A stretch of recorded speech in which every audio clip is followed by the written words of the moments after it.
Kabupaten Biren dikenal dengan banyaknya daya atau pesantren mulai dari Gandapura sampai Samalanga, sehingga Biren ditetapkan sebagai kota santri.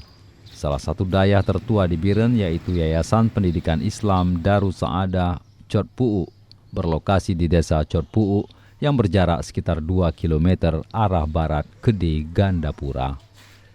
Daya Darus Saadah Cotpuu didirikan oleh almarhum Tengku H.M. Al-Irsyad atau lebih dikenal Abu Tepin Raya pada tahun 1967 lalu.